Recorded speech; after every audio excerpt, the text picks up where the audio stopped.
ദിവസങ്ങളോളം വിലപിച്ചു ഞാൻ, ആരും കാണാതെ ആരും കേൾക്കാതെ.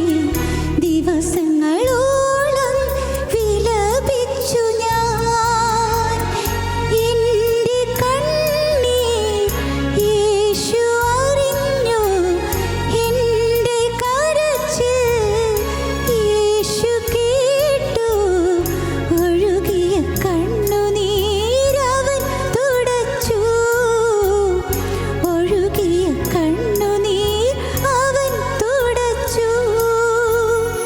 ഞാനൊന്നു കരയുമ്പോൾ കൂടി കരയുന്ന, ഞാനൊന്നു തളരുമ്പോൾ കൂടി അണയുന്ന നല്ലൊരു സ്നേഹിതൻ യേശുവല്ലോ, നല്ലൊരു രക്ഷകൻ യേശുവല്ലോ. ഞങ്ങളോ ക്രൂശിക്കപ്പെട്ട ക്രിസ്തുവിനെ പ്രസംഗിക്കുന്നു. ദൈവ തിരുനാമത്തിന് മഹത്വം ഉണ്ടാകട്ടെ. യെശയ്യാ പ്രവാചകൻ്റെ പുസ്തകം 26-ാം അധ്യായം 19-ാം വാക്യം. നിന്റെ മൃതന്മാർ ജീവിക്കും, എൻ്റെ ശവങ്ങൾ എഴുന്നേൽക്കും. പൊടിയിൽ കിടക്കുന്നവരെ ഉണർന്ന് ഘോഷിപ്പീൻ. നിന്റെ മഞ്ഞ് പ്രഭാതത്തിലെ മഞ്ഞ് പോലെ ഇരിക്കുന്നു. ഭൂമി പ്രേതന്മാരെ പ്രസവിക്കുമല്ലോ. മലയാള വേദപുസ്തകത്തിൽ ഈ വാക്യം വായിക്കുമ്പോൾ നമുക്ക് പൂർണ്ണമായിട്ടും മനസ്സിലാവുകയില്ല.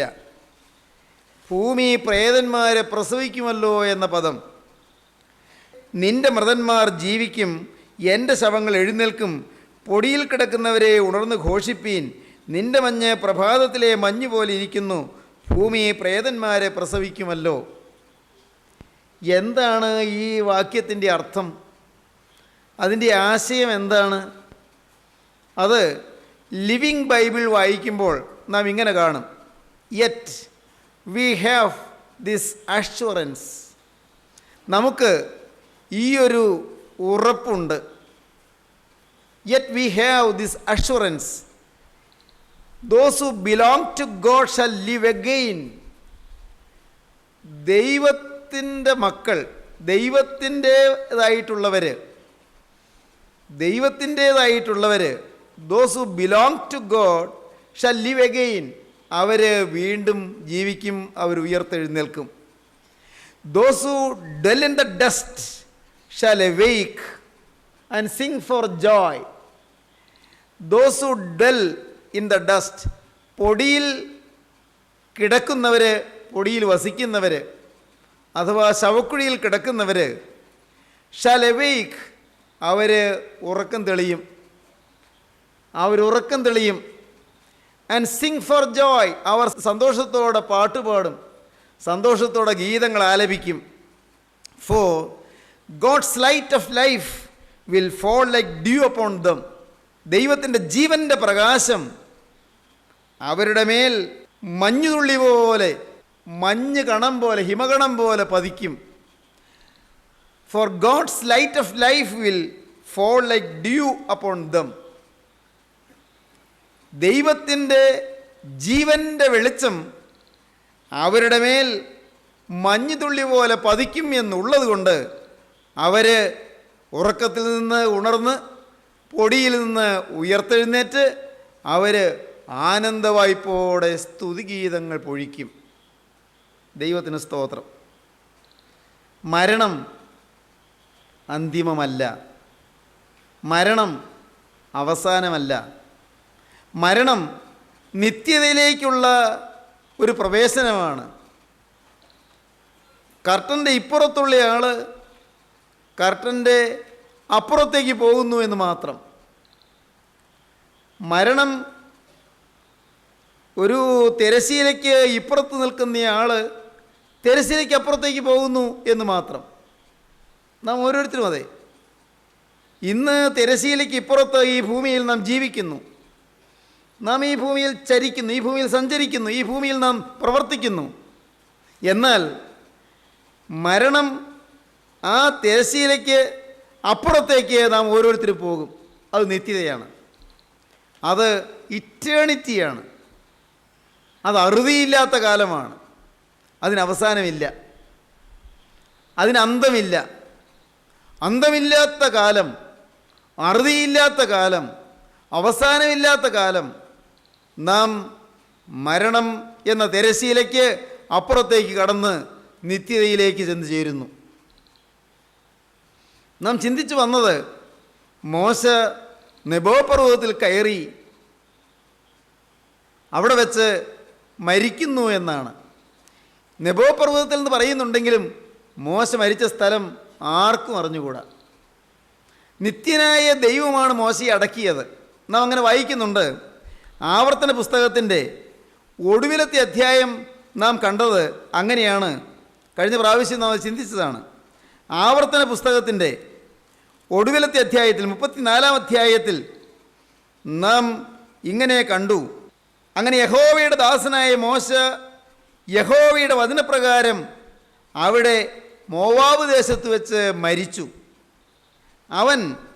അവനെ ദൈവം മോശയെ മോവാബ് ദേശത്ത് ബേത്പയോരിനെതിരെയുള്ള താഴ്വരയിൽ അടക്കി. ദൈവം അടക്കി. ലോക ചരിത്രത്തിൽ ദൈവം അടക്കം ചെയ്ത വേറൊരാളില്ല. മോശയെ ദൈവം അടക്കി. എവിടെയാണെന്ന് അറിഞ്ഞുകൂടാ. ഇന്നുവരെയും അവൻ്റെ ശവക്കുഴിയുടെ സ്ഥലം ആരും അറിയുന്നില്ല. മോശയെ ദൈവം അടക്കി. എന്തൊരു വലിയ പദവിയാണത്! എന്തൊരു മഹാഭാഗ്യമാണ്! അസുലഭ ഭാഗ്യലബ്ധി. സാധാരണഗതിയിൽ അത് നമുക്ക് ചിന്തിക്കാൻ പറ്റാത്തൊരു കാര്യമാണ്. പ്രവാചക ശ്രേഷ്ഠനായ മോശയെ, ദീർഘദർശിമാരിൽ തലവനായ മോശയെ, പഞ്ചഗ്രന്ഥങ്ങളുടെ രചയിതാവായ മോശയെ നിത്യനായ ദൈവം അടക്കി. മോശ നെബോ പർവ്വതത്തിൽ വെച്ച് മരിച്ചു. മോശ മരിക്കുമ്പോൾ അവന് 120 വയസ്സായിരുന്നു. അവൻ്റെ കണ്ണ് മങ്ങാതെയും അവൻ്റെ ദേഹബലം ക്ഷയിക്കാതെയും ഇരുന്നു. Shakespeare as you like it എന്ന് പറയുന്ന നാടകത്തിൽ മനോഹരമായ ഒരു കാവ്യ ഭാഗം എഴുതി വച്ചിട്ടുണ്ട്. ഞാൻ പണ്ടത് പഠിച്ച് ഞാൻ അതിശയിച്ചു പോയി. മനുഷ്യന് ജീവിതത്തിൽ 7 ഘട്ടങ്ങളുണ്ടെന്ന് അങ്ങ് കൊച്ചുകുട്ടിയായി ജനിച്ചു വളരുന്ന ആ കാലം മുതൽ മരണത്തിൻ്റെ ആ കാലയളവ് വരെയുള്ളതായ ജീവിതത്തെ 7 ഘട്ടമായി തിരിക്കാമെന്ന് എന്നൊക്കെയാണ് ഷേക്സ്പിയർ അതിൽ പറയുന്നത്. All the world is A stage and all the men and women merely players. They have their exits and their entrances, and one man in his time plays many parts, his acts being 7 ages, at first the infant mewling and puking in his nurse's arms. എന്താണ്? All the world is a stage. ലോകം മുഴുവനും ഒരു നടന രംഗമാണ്, നാടക സ്റ്റേജാണ്. All the world is a stage and all the men and women merely players. ആ പുരുഷന്മാരും സ്ത്രീകളും എല്ലാം ഓരോരുത്തരും അഭിനയക്കാരാണ്, നാടക സ്റ്റേജിൽ ഒന്ന് അഭിനയിക്കുന്നവരാണ്. They have their exits and their entrances. ഇവർ അഭിനയിക്കാൻ കയറി വരും സ്റ്റേജിലേക്ക്, പിന്നെ ഇറങ്ങിപ്പോകും. അവരവരുടെ അഭിനയം കഴിയുമ്പോൾ ഇറങ്ങിപ്പോകും. They have their exits and their entrances, and one man in his time plays many parts. ഒരാൾ അയാളുടെ ജീവിതത്തിൽ അനേകം രംഗങ്ങളിൽ അഭിനയിക്കുന്നുണ്ട്. His acts being 7 ages. അവൻ്റെ ആ രംഗാഭിനയം 7 ഘട്ടങ്ങളായിട്ട് തിരിക്കാം. അറ്റ് ഫസ്റ്റ്, ഒന്നാമതായി ദ ഇൻഫൻറ്റ്, ഒരു ചോരക്കുടം പോലത്തെ കൊച്ചുകുട്ടി. മലയാളകവി അങ്ങനെയാണ് അതിന് തർജ്ജമ ചെയ്തത്. ചോരക്കുടം പോലൊരു കൊച്ചുകുട്ടി. ചോരക്കുടം പോലത്തെ ഒരു കൊച്ചുകുട്ടിയായിട്ട് ആദ്യത്തെ ഘട്ടം. ഞാനത് മുഴുവൻ വിവരിക്കാനല്ല. At first the infant mewling and puking in his nurse's arms. അമ്മയുടെ കയ്യിൽ കിടന്ന് ഇങ്ങനെ കരഞ്ഞുകൊണ്ടേയിരിക്കുന്നു. കരഞ്ഞുകൊണ്ട് ഇങ്ങനെ കിടക്കുന്ന കുഞ്ഞ് കരഞ്ഞു കിടക്കുക എന്ന് പറയില്ലേ, കരഞ്ഞുകൊണ്ട് കിടക്കുന്നു.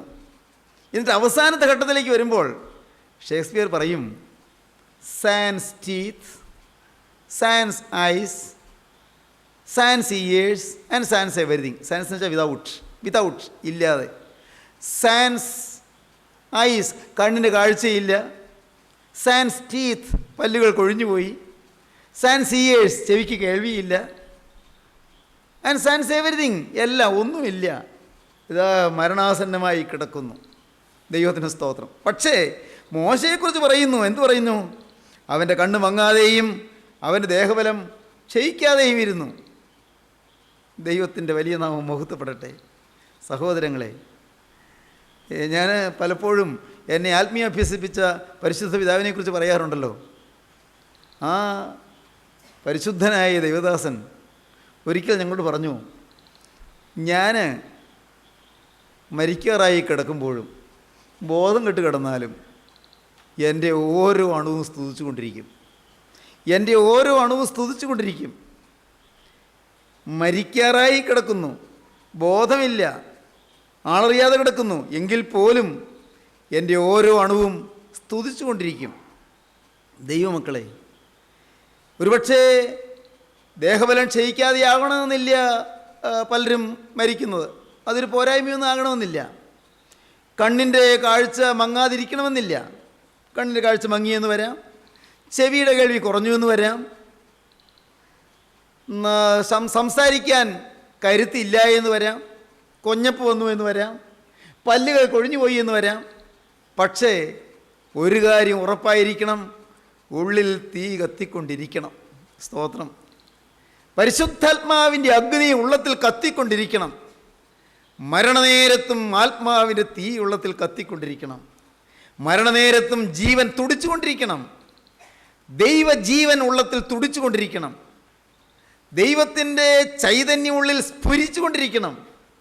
ഇങ്ങനെ സ്ഫുലിംഗം പോലെ, തീപ്പൊരി പോലെ സ്ഫുരിച്ചുകൊണ്ടിരിക്കണം. ദൈവത്തിൻ്റെ വലിയ നാമം മഹത്വപ്പെടട്ടെ. അതൊരു അപ്രാപ്യമെന്ന് നിങ്ങൾ കരുതണം. എന്ന് പറഞ്ഞാൽ നിങ്ങൾക്ക് കിട്ടില്ല എന്ന് വിചാരിക്കേണ്ട, വേണമെങ്കിൽ നിങ്ങൾക്ക് കിട്ടും. ഞാൻ പറയും, അതിന് നിങ്ങൾ നാളുകൾ തപസ് ചെയ്യാനൊന്നും പോകണമെന്നില്ല. നിങ്ങൾ കാനാന്തരങ്ങളിലേക്ക് പോയി തപോനിരതരായി നിങ്ങൾ ഇരിക്കണമെന്നില്ല. നിങ്ങൾ ആശ്രമങ്ങളിൽ താമസിച്ച്, പർണശാലകളിൽ വസിച്ച് നിങ്ങൾ തപസ് ചെയ്ത് നിങ്ങളുടെ കാലം പോക്കണമെന്നില്ല. പ്രിയപ്പെട്ടവരെ, നിങ്ങളുടെ ദൈനംദിന ജീവിതത്തിൽ, ഭാര്യയും കുഞ്ഞുങ്ങളൊക്കെ ഒരുമിച്ചുള്ള ജീവിതത്തിൽ, നിങ്ങളുടെ കഷ്ടപ്പാടും ദുരിതവും ക്ലേശവുമുള്ള ഈ ലോക ജീവിതത്തിൽ, രോഗവും ദുഃഖവും ഞെരുക്കവുമുള്ള ഈ ലോക ജീവിതത്തിൽ, പൈസയ്ക്ക് ഞെരുക്കവും കടങ്ങളും കഷ്ടപ്പാടുകളും പലതരത്തിലുള്ളതായ പ്രതിസന്ധികളും പ്രശ്നങ്ങളുമായി വലയുന്ന ഈ ലോക ജീവിതത്തിൽ സാധാരണക്കാരനായ ഒരു മനുഷ്യന് വലിയ സന്തോഷത്തോടെ ആനന്ദത്തികവോടെ സ്തുതി പാടിക്കൊണ്ട് പറക്കാൻ സാധിക്കും. മരണത്തെ നേരിടാൻ സാധിക്കും. കഴിഞ്ഞ ദിവസങ്ങളിലൊക്കെ ഞാൻ പറഞ്ഞത് നിങ്ങൾ ഓർക്കുമായിരിക്കും. മോശ നെബോ പർവ്വതത്തിൻ്റെ മുകളിൽ കയറി അക്കരയിലേക്ക് നോക്കി. അങ്ങ് താഴ്വരയിൽ യോർദാനാറ് കരകവിഞ്ഞൊഴുകുന്നുണ്ട്. ആറിൻ്റെ അപ്പുറത്ത് വിശാലമായ ദേശം, അങ്ങനെ പാലും തേനും ഒഴുകുന്ന ദേശം, ഫലഭൂയിഷ്ടമായ ദേശം, ആറിൻ്റെ എക്കൽ മണ്ണടിഞ്ഞ് നല്ല ഫലപുഷ്ടിയുള്ളതായി, നല്ല ഫലസമൃദ്ധിയുള്ളതായ ദേശം അങ്ങനെ കിടക്കുന്നു. മോശ അത് നോക്കിക്കണ്ടു. ആ ദേശത്തേക്കാണ് ഈ ജനത്തെ നയിക്കാൻ എൻ്റെ കർത്താവ് എന്നെ ചുമതലപ്പെടുത്തിയത്. ഒന്ന് നെടുവീർപ്പിട്ടുവോ? അങ്ങനെയൊന്നും ബൈബിൾ പറയുന്നില്ല. ഒന്ന് എങ്ങലടിച്ചോ? ഉള്ളിലൊന്ന് തേങ്ങിയോ? എൻ്റെ ഒരല്പം വിഡ്ഢിത്തം കൊണ്ട്, അല്പനേരത്തെ അവിവേകം കൊണ്ട്, എൻ്റെ ദൈവമേ, അയ്യോ ഞാനത് ചിന്തിക്കുന്നില്ല. ചിന്തിച്ചാൽ കർത്താവേ നീ ദുഃഖിക്കുമോ? നീ കോപിക്കുമോ? കാരണം നീ എന്നോട് കർശനമായി പറഞ്ഞു ഇനി ആ കാര്യം മിണ്ടരുതെന്ന്. അതുകൊണ്ട് ഞാൻ നിർത്തി. കർത്താവേ, മോശ അങ്ങനെയൊക്കെ ചിന്തിച്ചോ? എനിക്കറിയാൻ പാടില്ല. പ്രിയപ്പെട്ടവരെ, മോശ ആ ദേശം നോക്കിക്കണ്ടു. മോശ അപ്പുറത്തേക്ക് നോക്കിയപ്പോൾ ഒരു ശവക്കുഴി. ആര് വെട്ടിയതാ? എൻ്റെ കർത്താവ്, സ്വർഗത്തിലെ ദൈവം നീലനദിയിൽ നിന്നെ പൊക്കിയെടുത്തവൻ. ഹല്ലേലൂയ. നൈൽ നദിയിലെ ഓളങ്ങളിൽ നിന്ന് എന്നെ പൊക്കിയെടുത്ത് എന്നെ വളർത്തിക്കൊണ്ട് വന്നവൻ. മരുഭൂമിയിൽ 40 വർഷം ആടുകളുടെ പുറകെ നടന്നവനെ തേടി വന്ന് മുൾപ്പടർപ്പിൽ പ്രത്യക്ഷപ്പെട്ട് വിളിച്ച് വേർതിരിച്ചവൻ. ദൈവമേ, കർത്താവെ, വിട്ടതും വെറുത്തതും വെറുതെ അല്ല കർത്താവെ. നന്ദി. വിടാൻ തോന്നിയത് നന്ദി, കൊട്ടാരക്കെട്ടി വിട്ട് ഇറങ്ങാൻ തോന്നിയത് നന്ദി, ഫറവോൻ്റെ നിധികൾ വേണ്ട എന്ന് വയ്ക്കാൻ തോന്നിയത് നന്ദി. മോശ ഇങ്ങനെ ഓർത്തോ? എനിക്കറിയാൻ പാടില്ല. എൻ്റെ ഭാവന അങ്ങനെ പയ്യെ ചെറുകിരിക്കാൻ നോക്കുകയാണ്. മോശ ഓർത്തോ?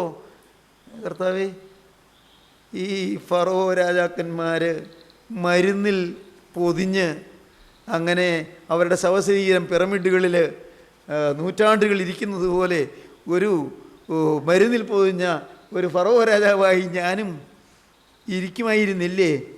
എന്നെ നീ നിത്യതയ്ക്ക് വേണ്ടി കരുതി ഒരുക്കിയല്ലോ. നന്ദിയോടെ സ്തോത്രം. ദൈവമക്കളെ, നിങ്ങൾക്ക് കാര്യം പിടികിട്ടുന്നുണ്ടോ? പിരമിഡിൽ ഒതുങ്ങിത്തീരേണ്ട ജീവിതം പിരമിഡിലൊന്നും ഒതുക്കാതെ അനന്തവിശാലമായ വിഹായസിൻ്റെ പരപ്പിലേക്ക് ഉയർത്തിക്കൊണ്ടുപോയി ജീവനുള്ള ദൈവത്തിൻ്റെ മഹത്വപൂർണമായ തേജോമയന്മാരായ ദൂതന്മാരുടെ അകമ്പടിയോടെ സ്വീകരിച്ച് ആനയിപ്പാൻ സ്വർഗം ഒരുക്കിയിരിക്കുന്ന മനോഹരമായ നിമിഷങ്ങളോർത്ത് മോശ ദൈവത്തെ സ്തുതിച്ചു. ദൈവജനമേ, നെബോ പർവ്വതത്തിൻ്റെ മുകളിലെ ആ തേജസ് ശവക്കുഴി കണ്ടു. നോക്കി, ഇവിടെയാ ഞാൻ ഒടുവിലായി കിടക്കാൻ പോകുന്നത്. എൻ്റെ കർത്താവ് തന്നെ എന്നെ അടക്കും. അഹരോൻ മരിച്ചു ഹോർ പർവ്വതത്തിൽ വെച്ച്. ചേച്ചി മിരിയാം കുറച്ചുകൂടി നേരത്തെ മരിച്ചുപോയി. കൂടെ ഉണ്ടായിരുന്നവരെ പലരും പിരിഞ്ഞു. ഇനി പിന്നെ ആ കൊച്ചൻ ആ യോശുവായുണ്ട്, പിന്നെ ആ കരുത്തൻ കാലേവുണ്ട്. ദൈവത്തിന് സ്തോത്രം. അവരെ വല്ലത് ഏൽപ്പിക്കാൻ കൊള്ളാം. കർത്താവേ, നിനക്ക് സ്തുതി. എല്ലാം നീ കരുതിയല്ലോ, നീ എല്ലാം നോക്കിയല്ലോ, നിൻ്റെ ജനത്തെ നീ കരുതുന്നല്ലോ. നന്ദി പിതാവേ, നന്ദി, സ്തോത്രം. മോശ കണ്ണുകൾ ഇറുകി അടച്ചു. എൻ്റെ ഭാവനയാണ്, അങ്ങനെയൊന്നും ബൈബിൾ പറയുന്നില്ല, തെറ്റല്ലാത്ത ഭാവന. മോശ കണ്ണുകൾ ഇറുകി അടച്ചു. എന്നിട്ട് എന്താണ്? ഏതോ ഒരു മധുര സംഗീതം, സ്വർഗസേനകൾ പറന്നു വരികയാണോ? വെള്ളിൽപ്പറവകൾ പറന്നുല്ലസിച്ച് എത്തുകയാണോ? ദൈവത്തിന് സ്തോത്രം. മിന്നൽ പിണരുകൾ ആകാശഭിത്തിയെ ഭേദിച്ചിറങ്ങി വരികയാണോ? മിന്നൽ പിണരുകൾ ചക്രവാളാന്തങ്ങളിൽ വന്ന് മുട്ടുകയാണോ? ഹല്ലേലൂയ, ദൈവത്തിന് സ്തോത്രം. മോശ കണ്ണ് അടച്ചു നിൽക്കുകയാണ്. എപ്പോഴോ ഏതോ ഒരു സമുദ്രത്തിലേക്ക് അങ്ങ് ലയിക്കുന്നത് പോലെ ആനന്ദ നദി, ആനന്ദത്തിൻ്റെ കുളിർമയുള്ള നദി അതിലേക്ക് അങ്ങ് ഒഴുകി ഇറങ്ങുന്നത് പോലെ. ദൈവത്തിന് സ്തോത്രം. ഒഴുകി ഇറങ്ങുന്നു. തീർന്നു. ആ കണ്ണ് പിന്നെ തുറന്നില്ല. യഹോവയായ ദൈവം മോശയെ അടക്കി. ദൈവജനമേ, ഈ മോശയുടെ നിര്യാണം, മോശയുടെ വിടവാങ്ങൽ, ദൈവത്തിന് സ്തോത്രം, അത് നഷ്ടമല്ല. ഇനിയും അധികം തേജസ്സോടെ എഴുന്നേൽക്കാൻ പോകുന്നു.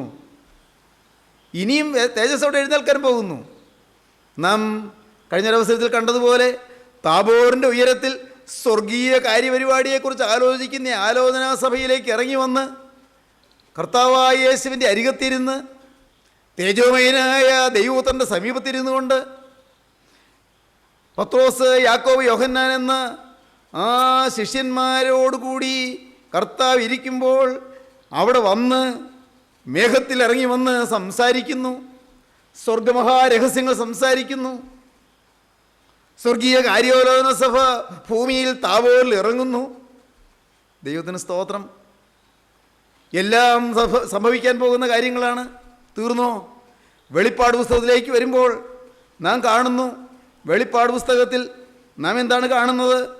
ഈ മോശയും ഏലിയാവും അവിടെ പ്രത്യക്ഷപ്പെടുന്നത് നാം കാണുകയാണ്. 11-ാം അധ്യായം 3-ാം വാക്യം.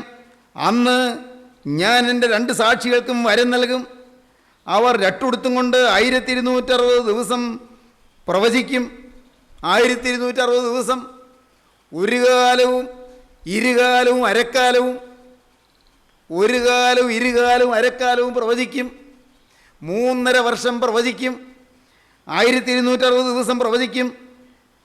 3.5 വർഷം ഈ ഭൂമിയിൽ ഈ മോശയും ഏലിയാവും ഇറങ്ങി വന്ന് പ്രവചനം നടത്തും. അത് കഴിഞ്ഞ് അവർ ഭൂമിയുടെ കർത്താവിൻ്റെ സന്നിധിയിൽ നിൽക്കുന്ന 2 ഒലീവ് വൃക്ഷവും 2 നിലവിളക്കുമാകുന്നു. ആരെങ്കിലും അവർക്ക് ദോഷം ചെയ്യുവാൻ ഇച്ഛിച്ചാൽ അവരുടെ വായിൽ നിന്ന് തീ പുറപ്പെട്ട് അവരുടെ ശത്രുക്കളെ ദഹിപ്പിച്ചു കളയും. അവർക്ക് ദോഷം വരുത്തുവാൻ ഇച്ഛിക്കുന്നവൻ ഇങ്ങനെ മരിക്കേണ്ടി വരും. അവരുടെ പ്രവചനകാലത്ത് മഴ പെയ്യാതെ വണ്ണം ആകാശം അടച്ചു കളവാൻ അവർക്ക് അധികാരമുണ്ട്. ഏലിയ പ്രവാചകന്റെ കാലത്തെന്ന പോലെ വെള്ളത്തെ രക്തമാക്കുവാനും ഇച്ഛിക്കുമ്പോഴൊക്കെയും സകല ബാധ കൊണ്ട് ഭൂമിയെ ദണ്ഡിപ്പിക്കാൻ അധികാരമുണ്ട്. വെള്ളത്തെ രക്തമാക്കി മോശ ഫറവോൻ്റെ മിസ്രയീമിൽ ബാധകൾ വരുത്തി. 10 ബാധകൾ. വെള്ളത്തെ രക്തമാക്കുവാനും ഇച്ഛിക്കുമ്പോഴൊക്കെയും സകല ബാധ കൊണ്ട് ഭൂമിയെ ദണ്ഡിപ്പിക്കാൻ അധികാരമുണ്ട്. അവർ തങ്ങളുടെ സാക്ഷ്യം തികച്ച ശേഷം ആഴത്തിൽ നിന്ന് കയറി വരുന്ന മൃഗം അവരോട് പടവെട്ടി അവരെ ജയിച്ചു കളയും. അന്ത്യക്രിസ്തു എന്ന് പറയുന്ന എതിർ ക്രിസ്തു, ആൻറ്റി ക്രൈസ്റ്റ്, അവനവരെ എതിർത്ത് അവരെ ജയിച്ച് അവരെ കൊന്നുകളയും. അവരുടെ കർത്താവ് ക്രൂശിക്കപ്പെട്ടതും ആത്മീയമായി സോദോമെന്നും മിസ്രയീമെന്നും പേരുള്ളതുമായ മഹാനഗരത്തിൻ്റെ വീതിയിൽ അവരുടെ ശവം കിടക്കും. സകല വംശക്കാരും ഗോത്രക്കാരും ഭാഷക്കാരും ജാതിക്കാരും അവരുടെ ശവം 3.5 ദിവസം കാണും. അവരുടെ ശവം കല്ലറയിൽ സമ്മതിക്കുകയില്ല. 3.5 ദിവസം കഴിഞ്ഞ ശേഷം ദൈവത്തിൽ നിന്ന് ജീവശ്വാസം അവരിൽ വന്നു. അവർ കാലൂന്നി നിന്നു. അവരെ കണ്ടവർ ഭയപരവശരായി തീർന്നു. ഇവിടെ കയറി വരുവീനെന്ന് സ്വർഗത്തിൽ നിന്ന് മഹാശബ്ദം പറയുന്നത് കേട്ടു. അവർ മേഘത്തിൽ സ്വർഗത്തിലേക്ക് കയറി അവരുടെ ശത്രുക്കൾ അവരെ നോക്കിക്കൊണ്ടിരുന്നു. ആ നാഴികയിൽ വലിയൊരു ഭൂകമ്പം ഉണ്ടായി. ദൈവത്തിൻ്റെ വലിയ നാമം മഹത്വപ്പെടട്ടെ. ഇനിയും സംഭവിക്കാൻ പോകുന്ന കാര്യമാണ്. ആൻറ്റി ക്രൈസ്റ്റിൻ്റെ ഭരണകാലത്ത്, എതിർ ക്രിസ്തുവിൻ്റെ ഭരണകാലത്ത്, അന്ത്യക്രിസ്തുവിൻ്റെ വാഴ്ചയുടെ കാലത്ത്, മഹോപദ്രവത്തിൻ്റെ 2ാം പകുതിയിൽ, ആ 7 വർഷത്തിൻ്റെ ഒടുവിലത്തെ 3.5 വർഷം ഭയങ്കരങ്ങളായ സംഭവങ്ങൾ, ബാധകൾ ലോകത്തുണ്ടാകുന്ന ആ കാലത്ത്, അന്ന് മോശയും ഏലിയാവും എഴുന്നേറ്റ് വരും. ദൈവത്തിൻ്റെ വലിയ നാമം മഹത്വപ്പെടട്ടെ. സഹോദരങ്ങളെ, വീണ്ടും എഴുന്നേറ്റ് വരും, ഉയർത്തെഴുന്നേറ്റ് വരും. അതൊരു പ്രത്യാശയാണ്. ഏതൊരു വിശ്വാസിയുടെയും പ്രത്യാശയാണ് ക്രിസ്തുവിൽ നിദ്ര കൊണ്ടവർ ഉയർത്തെഴുന്നേൽക്കുമെന്നുള്ളത്. നാം പാടും, മൃതരെ ജീവിപ്പാൻ എഴുന്നള്ളുന്ന രാജാവ് മുകിലഴകിന്മേൽ ആഘോഷിതനായി ഇടുന്നു. നയവാന്മാർ തൻ മുൻ കൊമ്പിൻനാദം കേട്ടിട്ട് അങ്കിയണിഞ്ഞ് എതിരേൽപ്പാനായി പോയിടുന്നു.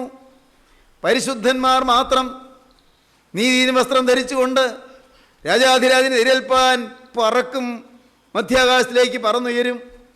ഓർക്കൂ, വിശുദ്ധന്മാർ രൂപാന്തരപ്പെടും. ഇന്ന് എൻ്റെ ബഹുമാന്യ സഹോദരങ്ങളെ, നിങ്ങൾ ഈ വാക്കുകളെ കേൾക്കുമ്പോൾ നിങ്ങളൊന്ന് ചിന്തിക്കുവീൻ, കർത്താവേ, ഞാൻ ക്രിസ്തുവിലാണോ ജീവിക്കുന്നത്? ക്രിസ്തുവിൽ ജീവിച്ചില്ലെങ്കിൽ ക്രിസ്തുവിൽ മരിക്കാൻ ഒക്കുകയില്ല. ക്രിസ്തുവിൽ ജീവിക്കുന്നോ എന്ന് അറിയാനുള്ള ടെസ്റ്റ്. കർത്താവേ, അതെന്താണ്? ഞാൻ കേട്ടു, ഞാൻ പഠിച്ചു, ഒരുത്തൻ ക്രിസ്തുവിലായാൽ പുതിയ സൃഷ്ടിയാകുന്നു. ഞാൻ ക്രിസ്തുവിലാണെങ്കിൽ പുതിയ സൃഷ്ടിയാണ്. എൻ്റെ കർത്താവേ, ഞാൻ പുതിയ സൃഷ്ടിയായോ? പഴയ വാശി മാറിയോ? പഴയ പിണക്കം മാറിയോ? പഴയ വൈരാഗ്യം മാറിയോ? പഴയ കടുംപിടുത്തം മാറിയോ? പഴയ ദുസ്സാഠ്യം മാറിയോ? എൻ്റെ കർത്താവേ, പഴയ മോഹചിന്തകൾ മാറിയോ? പഴയ ഈർഷ്യയും മുഷിച്ചിലും മാറിയോ? എൻ്റെ കർത്താവേ, പഴയ മനുഷ്യൻ്റെ സ്വഭാവം മാറിയോ? ഇല്ലെങ്കിൽ ഞാൻ ക്രിസ്തുവിൽ ജീവിക്കുന്നില്ല. ക്രിസ്തുവിൽ ജീവിക്കുന്നില്ലെങ്കിൽ ക്രിസ്തുവിൽ മരിക്കുന്നില്ല. ക്രിസ്തുവിൽ മരിക്കുന്നില്ലെങ്കിൽ വിശുദ്ധന്മാർ ഉയർത്തെഴുന്നേൽക്കുന്ന കൂട്ടത്തിൽ ഞാൻ ഉയർത്തെഴുന്നേൽക്കുകയില്ല. നാഥ, ഞാൻ അറിയുന്നു, ഞാൻ മനസ്സിലാക്കുന്നു, ഞാനിതാ തിരുമുമ്പാകെ താഴുന്നു. ദൈവമക്കളെ, നിങ്ങൾ പ്രാർത്ഥിക്കുമോ? നിങ്ങളൊരു തീരുമാനമെടുക്കുമോ? ഈ സമയം നഷ്ടപ്പെടാതെ നിങ്ങൾ ക്രിസ്തുവിനോടൊരു വാക്ക് പറയുമോ? കർത്താവേ, ഇന്നുവരെയും ഒരു പഴയ മനുഷ്യനായി ഞാൻ ജീവിച്ചു. നാഥ, ഇന്നുവരെയും ഞാൻ ലോകത്തിൻ്റെ അടിമയായി ജീവിച്ചു. ഇന്നുവരെയും ഞാൻ പാപത്തിൻ്റെ ദാസനായി ജീവിച്ചു. ഇന്നുവരെയും പിശാചിൻ്റെ അടിമയായി ഞാൻ ജീവിച്ചു. ഇന്നുവരെയും അനേകം പാപങ്ങളുടെ ബന്ധനത്തിൽ ഞാൻ ജീവിച്ചു. ഉടയവനെ, എനിക്ക് വേണ്ടി ക്രൂശിൽ മരിച്ച രക്ഷക, എൻ്റെ ബന്ധനം അഴിക്കാൻ ക്രൂസിൽ ആണികളാൽ ബന്ധിതനായ മിശിഹാ തമ്പുരാനെ, ഇന്ന് ഞാൻ ഈ വാക്കുകളെ കേൾക്കുമ്പോൾ എൻ്റെ പാപങ്ങളോട് യാത്ര പറയുന്നു. എൻ്റെ പഴയ ജീവിതത്തോട് യാത്ര പറഞ്ഞ് ഞാനിതാ പഴയ ജീവിതത്തെ ഉപേക്ഷിക്കുന്നു. ഇന്നു മുതൽ ഞാൻ പുതിയ സൃഷ്ടിയായി ജീവിക്കും. രക്ഷക, എൻ്റെ മേൽ നിന്റെ കരം വെക്കണമേ, എന്നെ നീ തഴുകണമേ, എൻ്റെ ബന്ധനങ്ങളെ അഴിക്കണമേ, പൈശാചിക ബാധകളിൽ നിന്ന് മാറ്റണമേ. പ്രാർത്ഥിപ്പീൻ, ദൈവകരങ്ങളിലേക്ക് ഏൽപ്പിക്കുവീൻ, ദൈവത്തോട് വാക്ക് പറയുവീൻ. നാഥ, ഇന്നു മുതൽ ഞാൻ നിന്റെ വക. അങ്ങനെ തീരുമാനിക്കുന്ന കരങ്ങളെ ഉയർത്താം. ദൈവകരങ്ങളിലേക്ക് നിങ്ങൾ ഏൽപ്പിച്ചുകൊണ്ട് അവനോട് പറയാം, കർത്താവേ, ഇന്നു മുതൽ ഞാൻ നിന്റെ വക. യേശുവേ, ഇന്നു മുതൽ ഞാൻ നിന്റെ വക. യേശുവേ, ഇന്നു മുതൽ ഞാൻ പുതിയ സൃഷ്ടി. കരങ്ങളെ താഴ്ത്തിയിടുവീൻ. നമുക്ക് പ്രാർത്ഥിക്കാം. സ്നേഹവാനേ, കാരുണ്യവാനായ ഞങ്ങളുടെ സ്വർഗീയ പിതാവേ, ഈ മഹത്വപൂർണ്ണമായ സുദിനത്തിനായി ഞങ്ങൾ നിന്നെ സ്തുതിക്കുന്നു. തിരുവചനങ്ങൾക്കായി ഞങ്ങൾ നിന്നെ സ്തുതിക്കുന്നു. കർത്താവേ, വിശുദ്ധന്മാർ ഉയർത്തെഴുന്നേൽക്കുന്ന അനുഗ്രഹീതമായ നാളിൽ കർത്താവേ, ഞങ്ങളും ആ കൂട്ടത്തിൽ ഉൾപ്പെടുവാൻ തക്കവണ്ണം ഭാഗ്യം തരണമേ എന്ന് പ്രാർത്ഥിക്കുന്നു. എല്ലാവരെയും അനുഗ്രഹിക്കണമേ. വചനം കേട്ട എല്ലാവരുടെ മേലോട് തൃക്കരം വരണമേ. എല്ലാവരെയും വാഴ്ത്തണമേ. തിരുനാമം മഹത്വപ്പെടുത്തണമേ. യേശു ക്രിസ്തുവിന്റെ ജയകരമായ നാമത്തിൽ തന്നെ. ആമീൻ.